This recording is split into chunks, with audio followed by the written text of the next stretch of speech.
j'ai proposé qu'on revienne à ce texte de Genèse. Genèse chapitre 12. Toutes les familles de la terre seront bénies en toi. Promesse formelle qui a été faite à Abraham. Genèse chapitre 12, versets 1 à 5. Genèse 12 est un début, c'est un commencement. En fait, si vous voulez lire l'histoire de la Bible, il y a, on peut dire, de Genèse 1 à Genèse 11. Ça, c'est la première partie. Mais il y a une deuxième partie. Il y a un nouveau commencement en Genèse 12. Quelque chose de nouveau commence avec Abraham. Quelque chose de nouveau. Je le dis déjà à l'avance. Lisez la généalogie de Jésus-Christ en Matthieu, chapitre 1. Vous verrez que on dit Jésus, fils d'Abraham. C'est-à-dire la généalogie de Jésus est rattachée à Abraham. Abraham est un nouveau commencement, le commencement de la nouvelle alliance. La nouvelle alliance commence avant l'ancienne alliance. J'ai dit quoi? La nouvelle alliance commence avant l'ancienne alliance. Parce que la nouvelle alliance commence avec Abraham. Qui débouche sur qui? Sur Christ, la descendance d'Abraham. Après, l'ancienne alliance va venir au milieu là-bas avec Moïse comme une parenthèse. La promesse, c'est pour cela que Abraham est le père des croyants qui précède l'ancienne alliance. C'est pour cela que tout le monde n'est sauvé que par la foi. Parce que le père de la foi précède même la loi. Tout est englobé dans la foi. Abraham. C'est pour cela ici on est vraiment dans un commencement et ce commencement se centre encore sur la famille. D'ailleurs, relisez Genèse 1. La création est focalisée sur la famille, Adam et Ève. La plus petite unité qui puisse exister, c'est la communauté. C'est l'homme et la femme avec la promesse de la descendance. Dieu tient à la famille. Dieu tient particulièrement à la famille. Ce que Dieu préconise, c'est la famille. L'homme n'est pas fait pour vivre seul. Il n'y a personne qui vit seul, qui doit vivre seul. Nous sommes faits pour la communauté. Regardez, quand les liens de la famille sont disloqués, vous devenez malheureux. Quand les liens de la société sont rompus, vous savez ce qui amène les gens au suicide, c'est la solitude. Ce qui amène les gens au suicide, c'est la solitude. On a entendu un témoignage la dernière fois, mais je peux le dire, Mathieu est là. C'est Daniel Bourdané qui nous avait rendu ce témoignage. Je ne sais pas si le pasteur Mathieu l'a entendu.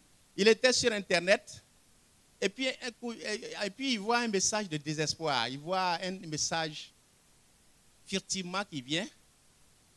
Il le saisit, un message qui disait qu'il va se donner la vie, qu'il va se donner la mort. Attention, quand quelqu'un dit « je vais me suicider », ne prenez pas à la légère. Parfois, il est au sérieux. Quelquefois, on pense que c'est juste. Non, en général, il va donner des alertes. Il va vous avertir. Quelquefois, pas toujours. Il y en a qui vont cacher, mais quelques-uns vont avertir un peu avant. Et puis, Bournané dit qu'il est entré en contact avec lui. Il a commencé à parler avec lui. Il a vu que c'était un vrai désespoir. D'élément en élément, il lui a prêché l'évangile. Bon, ça a été un long parcours. Et finalement, il s'est donné à Jésus, il a été sauvé. C'est-à-dire, il a sauvé. Qu'est-ce qui amène les gens? C'est quand les liens de la société sont dissous et qu'on se sent absolument seul. Je ne sais pas si vous voyez le sentiment de croire qu'on est seul au monde. C'est un terrible sentiment. Puis qu'il n'y a personne. Personne? Non, s'il n'y a personne dans ce cas, votre vie ne peut pas. On n'existe que dans la communauté. On n'existe que dans la relation. Attention, je voudrais dire ceci. Prenez soin de vos relations. Soignez vos relations. C'est pour cela que quand il y a des relations rompues, on essaye de les soigner. Quelquefois, on a eu des bruits avec des gens, on essaye de soigner. Parce que notre vie est relationnelle. La vie de l'homme, c'est un être relationnel. Les 4 relations de l'homme, avec Dieu, avec le prochain. Vous allez m'aider, les 2 autres. Avec la nature, avec soi-même. Chacune est importante, chacune on peut développer. La relation avec soi est essentielle. Quand vous rompez la relation avec vous-même, ça aussi c'est un désespoir. Il y en a qui ont un problème avec eux-mêmes. Comment on va les aider? C'est-à-dire, moi, mon problème, c'est moi-même. Bon, il ne peut pas s'affronter dans le miroir. Il dit que son nez n'est pas ce qu'il avait commandé à Dieu. Et il dit que ceci, il a un problème avec... Comment on fait pour... Quand quelqu'un a un problème avec son image propre, C'est terrible. Bien sûr, il faut essayer de l'aider. Et puis, un peu, on l'apprend à s'aimer. La Bible dit, tu aimeras ton prochain comme toi. Maintenant, si toi-même, tu ne t'aimes pas. Donc, le prochain même, on ne parle pas, lui, il a un problème. Bon, c'est pour cela que dans la société, regardez, quand nous avons des enfants dans la société qui vont mal, comprenez que nous-mêmes, on a un problème. Je vous ai dit l'autre fois, quand la vie de quelqu'un n'a plus de valeur pour lui, il dit, si tu fais ça, tu risques de mourir. Je vous ai parlé de Django qui parlait au jeune homme, qui roulait à moto, et puis le vieux l'a arrêté et dit, attends, jeune homme, attends. Et il lui a dit, attends. Il lui a dit, mais regarde, écoute, ce que tu fais là, c'est dangereux, hein? Tu peux avoir un problème avec ça. Et tu peux tomber, Il dit, mais vieux père, nous, on n'est pas venu pour rester longtemps ici. On est venu pour faire kaba et puis partir. Bon, un enfant comme ça, vous faites quoi? Comment on fait? Il te dit, il est venu pour faire kaba et puis partir. Et vous croyez que quand il va vous avoir, toi, ta vie, moi-même, ma vie ne vaut rien. Et ta vie. Donc, la société ne comprend pas que si on ne prend pas soin des autres, c'est nous-mêmes notre problème. Nous multiplions les situations, des risques. La cellule familiale est le cœur de Dieu. Et est-ce qu'on a compris une chose? C'est pour cela qu'aujourd'hui, la cellule familiale est ce qui est le plus attaqué. Il y a les assauts du diable contre le couple. Regardez déjà dans le jardin d'Éden. Ce que le diable va attaquer, c'est le couple. Il va attaquer les relations. D'abord, chercher à couper la relation avec Dieu. Est-ce que Dieu a vraiment dit ça? Ensuite, il va chercher à couper la relation entre l'homme et puis pour qu'il...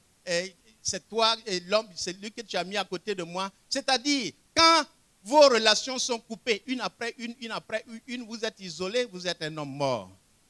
Ou bien, si vous n'êtes pas mort physiquement, vous serez mort spirituellement ou socialement. Est-ce que vous savez qu'il y a des gens qui sont morts, mais seulement on attend la déclaration de mort? Le constat n'est pas encore fait. C'est comme dernièrement, je réfléchissais et c'était terrible dans ma pensée. Il y a des couples qui sont morts depuis longtemps, seulement on n'a pas encore déclaré leur mort et puis fixé le temps des funérailles. Sinon, ça fait longtemps qu'ils sont morts. Seulement, ce qui reste, c'est l'apparence. Mort depuis longtemps. Non encore déclaré mort et non encore enseveli. Pardonnez-moi le choc de cette image. Pourtant, c'est la réalité. Et l'ennemi attaque la famille, l'assaut contre le couple. Et quand il atteint le couple, vraiment, il nous atteint. Il attaque là où ça fait mal, en quelque sorte. Il attaque là où ça fait mal. Le couple est ce qui est précieux devant Dieu. La famille est ce qui est précieux devant Dieu. Et l'ennemi nous met en péril. La dernière fois, on disait, regardez, l'attaque de la famille cette attaque est tellement violente que les hommes se sont réunis. Ils ont dit, on va redéfinir ce qu'est le mariage. Il dit, bon, ce qui est dans la loi, c'est quoi même le mariage? Voilà. Donc on change. Regardez, vous savez que des législations ont changé la définition du mariage. Parce que dans le mariage, c'est l'union d'une femme et d'un homme, devant, etc. Maintenant, non, on dit non, hein. Ça, c'est la discrimination. Si vous avez des homosexuels dans votre église qui veulent se marier, vous êtes pasteur et puis vous dites non, il peut porter plainte contre vous et puis il va gagner devant la loi. Le temps vient où les pasteurs, ceux qui veulent la vérité doivent être prêts pour payer pour la vérité. Certains iront en prison simplement parce qu'ils ont refusé ça. Et vous voyez, quand on redéfinit ça, on a atteint la famille au cœur. On est en train de remettre en question ce qui est fondamental, ce qui est premier. C'est-à-dire, vous savez ce qu'on est en train de faire? On est en train de toucher à l'interdit, le sacré. L'homme est en train de toucher à ce qui est sacré, interdit. On ne peut pas... Maintenant, vous voyez ce qu'on fait? Notre éthique sort des urnes. Les valeurs morales, c'est par vote. Qui est pour ça? Qui est contre ça? Je crois que le Libéria a rejeté encore une fois de plus. Je crois que ça allait encore en vote à l'Assemblée nationale, ils ont rejeté. Ceux qui disaient non étaient plus nombreux. Mais le fait même que ça aille jusque là-bas, c'est un problème. Parce qu'on demande aux députés qui est pour, et puis on dit, hein, comme j'ai dit, des gens barbus qui sont là, qui votent ça. Et après, ils demandent à adopter vos enfants. Ils demandent, ils ont aussi signé le droit, on leur donne le droit de prendre les enfants des autres. Comme je disais, on ne va pas leur donner nos enfants. Bon, en tout cas, ce que je voulais dire, est-ce que nous avons vu que le cœur de la vie, le cœur de Dieu, Dieu n'envoie pas des individus, il envoie des groupes. Le minimum d'envoi, quand Dieu veut envoyer les gens, c'est 2 à 2. Quand il a organisé les disciples, ensuite on dit il les envoya 2 à 2, partout où lui-même devait aller. Quand il a voulu envoyer Paul, je ne sais pas si c'est Barnabas ou Paul, il l'a envoyé avec Barnabas. C'était 2 caractères, pas tout à fait, mais ils ont eu des bruits, après ils se sont réconciliés. Dieu nous envoie parfois même avec des personnes où le rapport n'est pas totalement, on n'est pas forcément de même caractère. Quand Dieu veut envoyer, il envoie. Je disais, j'ai vu un seul cas dans la Bible où il était un peu singleton, c'est Samson. Mais on connaît aussi sa vie, il a fait. Samson, il ressemblait à un loup solitaire. Mais sinon, Dieu nous envoie toujours, ou au minimum, il va vous envoyer avec la famille. Quand Dieu appelle Abraham, il envoie avec qui? Avec Sarah. C'est le couple qui a envoyé. Attention, c'est pas l'accent est mis sur Abraham, mais c'est le couple qui a envoyé. Il prit Sarah et est parti. C'est pour cela que toutes les familles sont bénies, mais quand elles sont bénies, c'est pour être mises en mission pour bénir les autres. Et regardez, c'est vraiment une vocation pour Abraham, vocation du couple Abraham-Sarah pour la mission.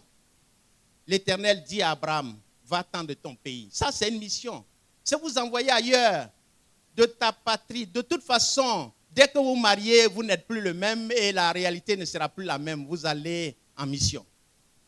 Et vers le pays que je te montrerai. Vers le pays, c'est la vocation. Ce que Dieu fait, c'est des couples qu'il appelle. Même si vous n'êtes pas encore marié, il vous enverra la personne avec qui vous allez travailler. Ou bien, si ce n'est pas cela, il vous enverra quelqu'un avec qui vous allez travailler, comme Paul et Barnabas. La mission, c'est en communauté, ensemble, pas seul. 2 valent mieux qu'un. Je crois que ce n'est pas seulement pour la vie de couple, c'est pour la réalité de la vie de chaque instant. Et quand Dieu veut vous envoyer, il vous bénit d'abord. Il vous bénit en haut. Je ferai de toi une grande nation, je te bénirai, je rendrai ton nom grand, je bénirai ceux qui... Même les autres sont...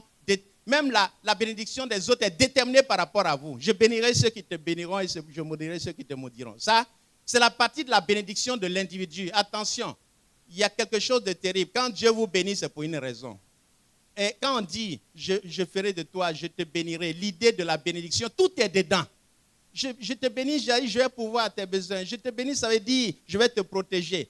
La bénédiction de Dieu est un package pour le présent, l'avenir. C'est une assurance. Mais regardez la deuxième partie.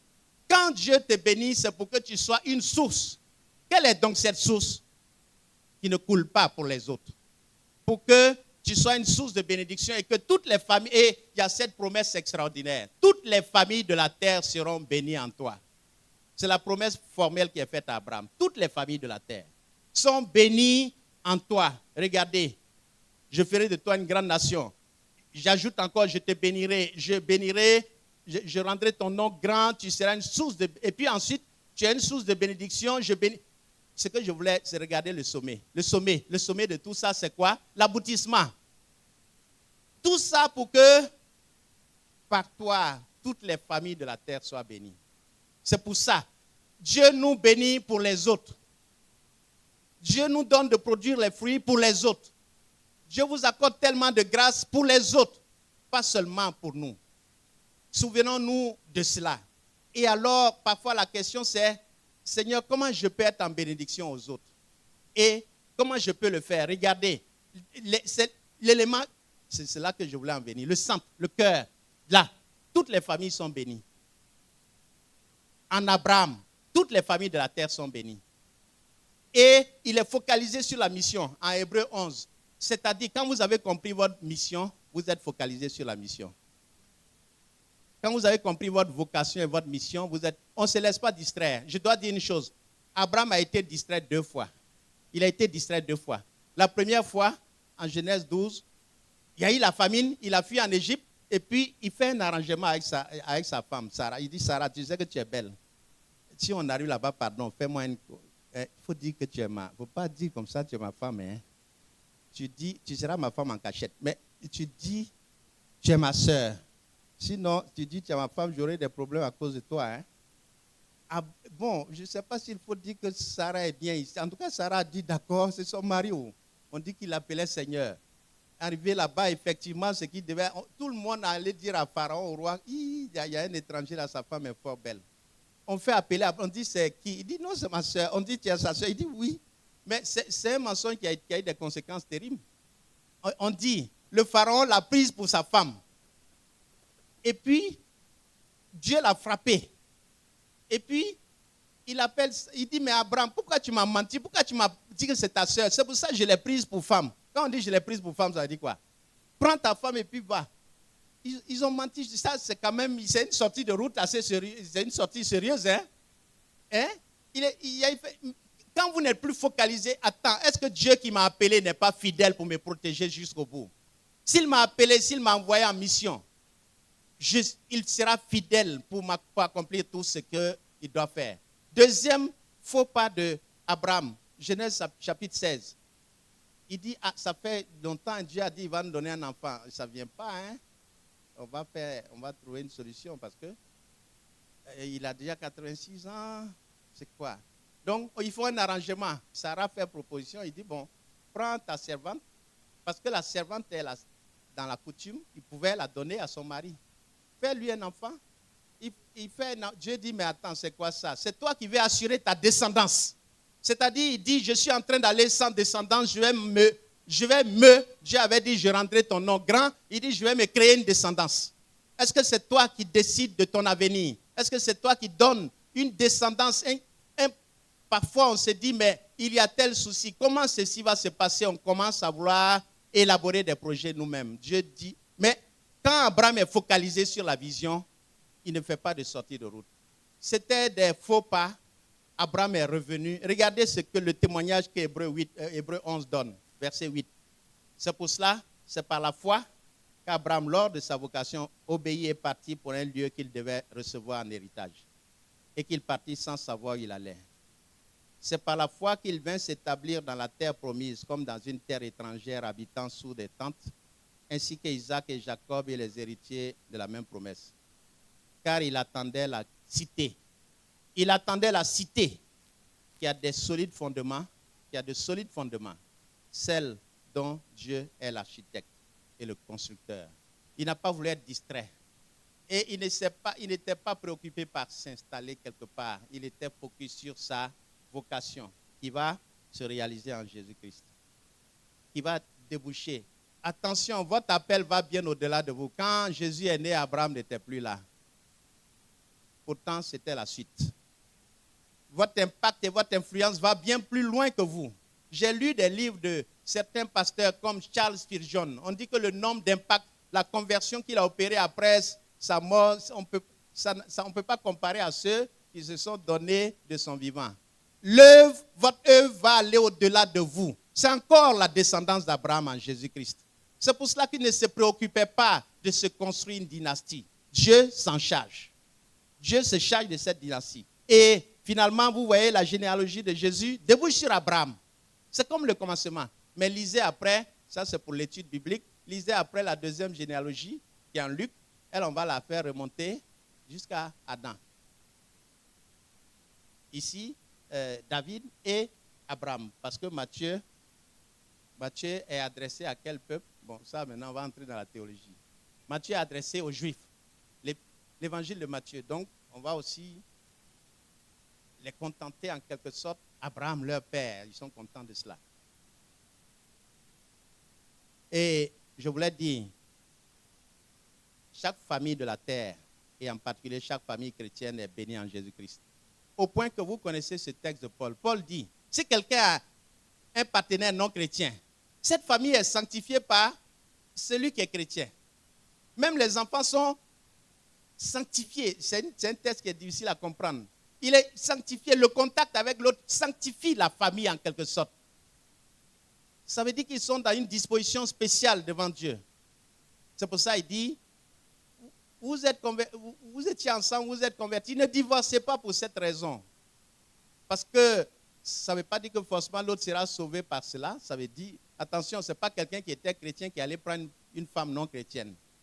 Ou bien un homme, ou l'inverse. Ce sont des gens qui étaient là et puis un se convertit. Ce n'est pas pour ça que tu dis, bon, comme je me suis converti, je vais renvoyer l'autre. Non, il dit, tu seras un moyen de grâce pour l'autre. Et les femmes non, qui ont des maris non convertis, il dit, tu n'as même pas besoin de parler beaucoup. Ton comportement, attends, tu étais chrétienne, tu avais des comportements, tu étais non chrétienne, tu avais des comportements, tu deviens chrétienne, et puis on voit qu'il n'y a rien qui a changé. La question, ce sera, depuis quand tu es devenue chrétienne? Lui-même, il va dire, depuis là, il y a quel changement? Tu dis, maintenant tu es devenue chrétienne, à part le nom là, qu'est-ce qui a changé? S'il vous dit ça, c'est inquiétant. Parce que ceux qui doivent rendre témoignage du changement, ce sont ceux qui sont dans la proximité. On a dit que si vous voulez demander la recommandation vraie, sincère pour quelqu'un, demandez à sa femme de le recommander, de faire la lettre de recommandation. Ou bien à son mari. Bon, déjà, ça va être compliqué. Hein? Faire la lettre de recommandation. Il y a beaucoup qui n'allaient jamais être employés. Donc, on s'en va demander à quelqu'un d'autre. Bon, on demande au pasteur, lui, même quand il sait des choses, il fait une bonne lettre de recommandation. Bon. Nous, on n'est pas les premiers. On dit Moïse faisait pareil. Il fermait les yeux. Quand ils envoient les brebis, on disait d'envoyer des animaux sans défaut et sans tache pour les sacrifices.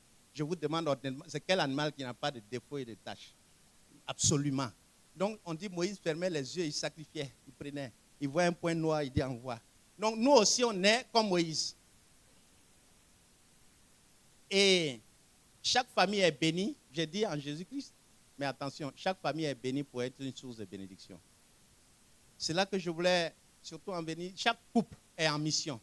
Ne dites pas, on n'est pas parfait. Le couple, Abraham, Sarah, étaient-ils parfaits? Ils avaient un problème. Hein? Leur problème, c'était l'enfantement. Chacun peut avoir un problème ailleurs. Mais Dieu va résoudre le problème et puis vous utilisez quand même. Chaque famille chrétienne, en fait, si on avait compris la dimension, Dieu ne nous appelle pas juste. Chaque couple chrétien est envoyé en mission. Dans un environnement. Et nous sommes ambassadeurs pour notre Dieu. Dit Paul, 2 Corinthiens 5, verset 20. Nous sommes ambassadeurs de Christ. Nous ne sommes même pas ambassadeurs d'un pays. Nous sommes ambassadeurs de Christ. C'est ça le sens de la mission. Ça veut dire à qui on rencontre? À Christ. Quand on dit ambassadeur, ça veut dire représentant du pays. Mais quand on dit ambassadeur de Christ, ça veut dire quoi? Représentant de Christ. Et maintenant, donne-moi le mot pléni quoi là. Hein? Nous sommes des ambassadeurs plénipotentiaires de Christ. Ça veut dire avec tous les pouvoirs de représenter le Christ. Allons en mission. Considérons-nous, voyons chaque couple comme un couple missionnaire. C'était la thématique de la GIBC l'année dernière. Le couple missionnaire, c'était leur thème de toute l'année. Ou bien c'est fini. C'était le semestre, tous les 3 ans. Chaque couple missionnaire, c'était leur thème. Et approprions-nous de cela et demandons au Seigneur comment tu veux que cela soit appliqué. Comment tu veux que cela soit appliqué dans ma vie. Parce que nous sommes bénis, des familles bénies, des couples bénis, pour être en bénédiction aux autres. Je veux être en bénédiction au monde qui m'entoure, à ceux qui m'entourent.